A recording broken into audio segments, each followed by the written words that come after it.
Hoy vamos a meternos de lleno en una carta muy personal, pero que la verdad toca una fibra que a muchos les va a sonar familiar. Esa decepción con un sistema educativo que prometía ser un despertar para la mente. Es la historia de cómo un sueño, el sueño de aprender, choca de frente con la realidad de las aulas. Soñé con la universidad. Luego llegué. Una frase, fijaos, tan corta y a la vez tan potente. Resume a la perfección el viaje del que vamos a hablar, ese hueco enorme entre lo que uno se imagina, que es el conocimiento, y la fría y a veces decepcionante rutina de la educación. Vamos a explorar esa brecha. Y es que todo arranca de ahí, ¿no? De esa hambre, de esa idealización de la universidad como el lugar donde, por fin, todas las preguntas tendrían cabida. Es algo que nace de una curiosidad muy profunda por entender cómo funciona el mundo. Quien escribe esta carta nos cuenta que siempre fue así. Una persona que necesitaba preguntar e ir un poco más allá. Y claro, eso en el colegio a menudo la hacía sentir como el bicho raro. La universidad, en su cabeza, era la gran promesa de un refugio, el sitio donde, por fin, esa curiosidad no solo sería normal, sino que se celebraría. O sea, en su cabeza, la universidad no era un sitio cualquiera, era casi un templo del saber, un espacio inspirado en gigantes como Sócrates o científicos como Sagan, que no veían la ciencia como una lista de datos que memorizar, sino como una manera de pensar, de dialogar con el universo con total libertad. Pero claro, llega el momento de la verdad. ¿Qué pasa cuando todo ese sueño, esa idea tan bonita, se da de bruces con la realidad del día a día en un departamento de física? Pues aquí es donde la promesa empieza a romperse. Esta idea de Sagan es que es la clave de todo. La ciencia como una invitación a la humildad, a la duda, a la pregunta constante. Pero la realidad que se encontró fue, bueno, pues justo lo contrario. Y el choque es brutal. A un lado, la expectativa, un debate vivo, un intercambio de ideas casi socrático. Al otro, la pura realidad, apatía general, clases monótonas, un temario que se da a toda velocidad y para colmo diapositivas recicladas año tras año, sin alma ni reflexión. Y aquí está, para mí, una de las cosas más frustrantes de todo esto. El sistema no parece premiar el razonamiento, el proceso de llegar a una idea. No, castiga el pequeño error formal. Es como si se valorase más la precisión mecánica de una máquina que la comprensión real.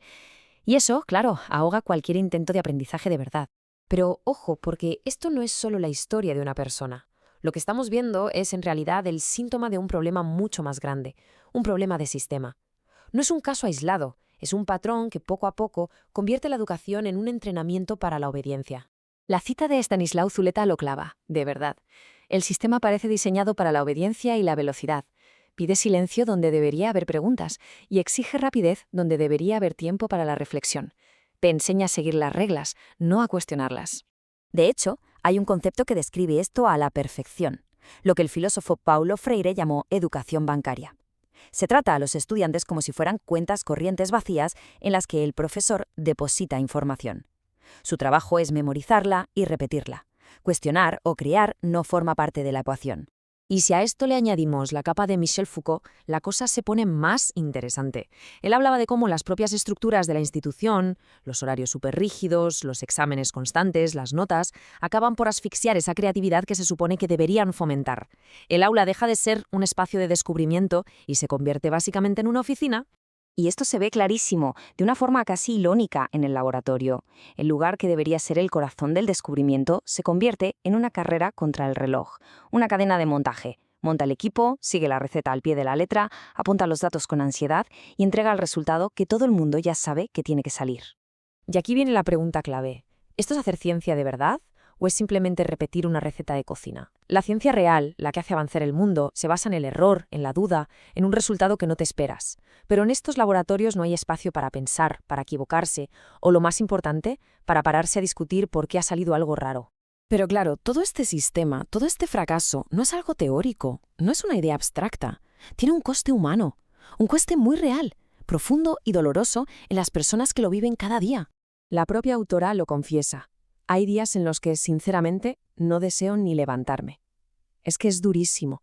Describe un agotamiento físico y mental que no nace del esfuerzo de aprender algo difícil, sino de la lucha diaria contra un sistema que parece diseñado para quitarte las ganas.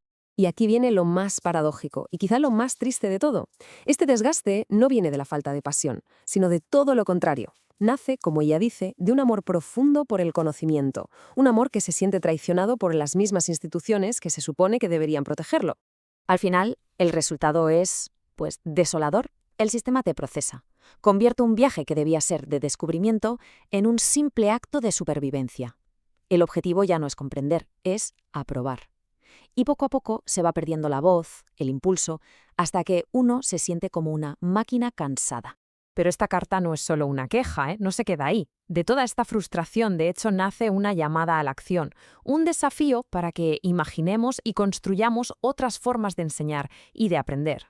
Y la buena noticia es que no hay que inventar la rueda, ya existen otros modelos. Instituciones que apuestan por proyectos abiertos, sin un guión cerrado. Sistemas educativos que valoran más la capacidad de argumentar que la de memorizar. Lugares donde el error no se castiga, sino que se analiza como una herramienta para saber más. Todos comparten una idea. El aprendizaje de verdad necesita tiempo para pensar despacio.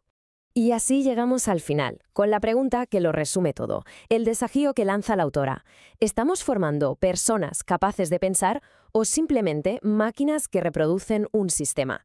Porque al final de eso se trata, ¿no? No solo de graduar gente, sino de mantener viva esa llama de la curiosidad con la que un día entraron por la puerta.